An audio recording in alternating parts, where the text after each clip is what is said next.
जब भी क्लास में आते थे ना तो क्लास का एक अलग ही माहौल बनाते थे। हमें समझ ना आए कुछ तो कहने की जरूरत ही नहीं पड़ती थी, कुछ कहे बिना ही आप हमारी खामोशी समझ जाते थे। तो यही तो वो वजह है जिसकी वजह से चाह कर भी आपकी जगह कोई यहाँ ले नहीं सकता, क्योंकि कोई और दूसरा यहाँ हो नहीं सकता। डियर फेवरेट टीचर्स, दिल से शुक्रिया है आपका हमें सही और गलत समझाने के लिए, हमारी गलतियों का एहसास हमें बड़े प्यार से दिलाने के लिए, ना समझते हम पर भी इतना पेशेंस से सब समझाने के लिए।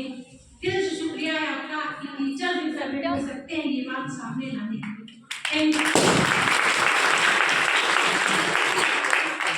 कॉलेज का आखिरी दिन, सब बदल जाएगा इसके बाद ये एग्जाम खत्म होगी, एक नई जिंदगी हमारे सामने होगी।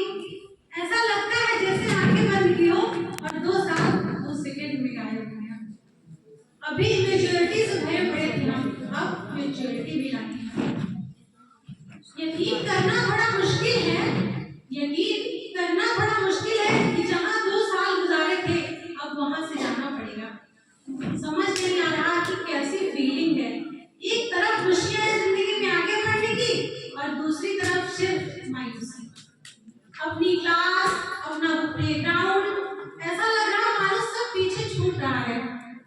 रोकने की कोशिश करने के बाद भी यार ये सब रोकना मुश्किल हो रहा है।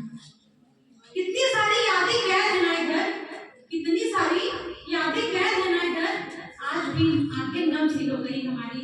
और याद है ना वो दिन जब रोते रोते आए थे, तब दोस्तों का भी साथ था। यादों में रहने के लिए एक दूसरे को नंबर भी बांटे गए, यादों में रहने के लिए एक दूसरे को नंबर भी बांटे गए।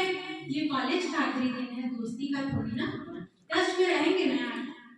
कुछ ऐसे हंसी बातें भी किए गए, न जाने आज प्रिंसिपल सर की स्पीच पहली बार कितने ध्यान से सुनी हूँ, न जाने आज प्रिंसिपल सर की स्पीच पहली बार इतने ध्यान से सुनी हूँ, और पता नहीं क्यों सुनते ही आज आंखें भी नम करती हैं। क्लास और ग्राउंड वाली कहानी होगी खत्म, अब अलग होंगी मंजिलें और अलग होंगे रास्ते। कैंपस की वो सीढ़ियां जमती जहाँ थी महफिलें, कैंपस की वो सीढ़ियां जमती जहाँ थी महफिलें, तो सीढ़ियों का स्टेज भी अब खाली करना पड़ रहा। बच्चे ही न थे जब आए थे, ये पल भी कैसे ढल गए, बच्चे ही न थे जब आए थे, ये पल भी कैसे ढल गए। हाथ में डिग्री मिली और हम सब सयाने हो गए। याद आएगा फिर वो मॉनिटर बन जाना, याद आएगा फिर वो मॉनिटर बन जाना, प्रिंसिपल सर के आने से सबका अचानक से दर्शन। वो असेंबली की स्पीच और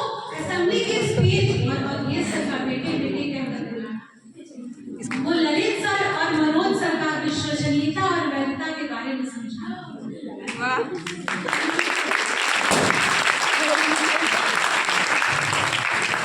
वो विनोद सर का क्लास में बार-बार ब्लैक बोर्ड पे बुलाना, वो नीरज सर का एक ही बार में चैप्टर खत्म करना,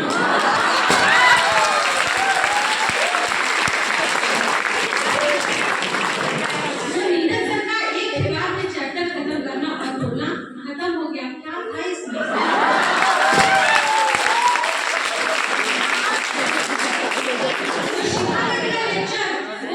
शिखा मैम का लेक्चर बार-बार पूछना,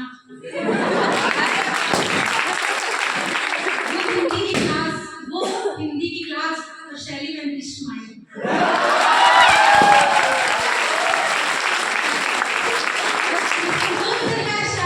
याद है मुझे मेरी पहली हिस्ट्री फाइल,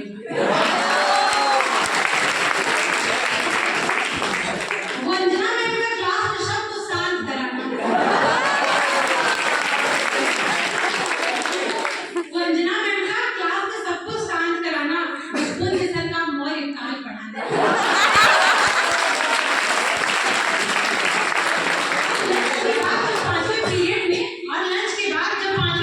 जब बच्चे पसीने से लथपथ क्लास में आते थे, तो भोले भाले दोस्तों से पंखों के लिए लड़ जाते। तो नीलू मैम का इतनी शांति के साथ रहना, वो संजय सर का पेंटिंग की बारीकियों का समझाना, वो अशोक सर का हमेशा मुस्कुराते रहना और सर की मस्ती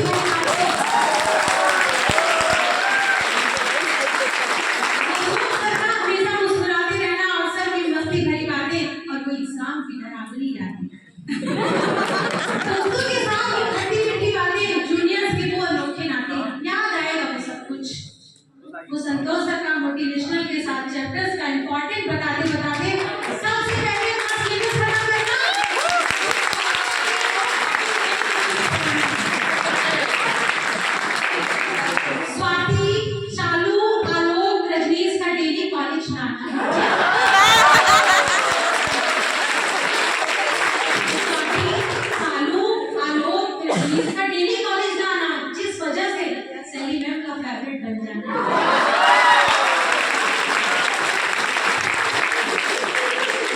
जाने क्यों ऐसा लग रहा है कि पीछे छूट रहा है सब?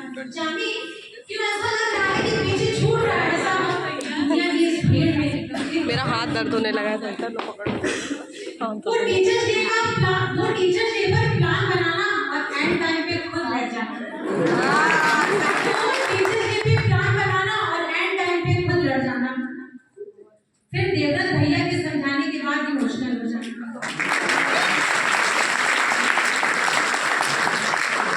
तो लंबे जोक्स पर अब कौन हंसेगा? वो लंबे जोक्स पर अब कौन हंसेगा? चुप हो जाए यार, अब कौन कहेगा? अब नए नाम से कौन बुलाएगा? अब नए नाम से कौन बुलाएगा? मेरी दोस्त सब सोच रही है चुप हो जा पगली, क्या अभी रुलाएगी? जो शिवानी और विधि से लड़ना, वो शिवानी और विधि से लड़ना, फिर कुछ ही देर में एक हो जाना। वो हॉस्टल का हर एक रोज नया किस्सा, वो हॉस्टल का हर एक दिन का रोज नया किस्सा, सबकी नाक पर रखा हुआ गुस्सा। पानी नहीं आ रहा है सबसे ज्यादा।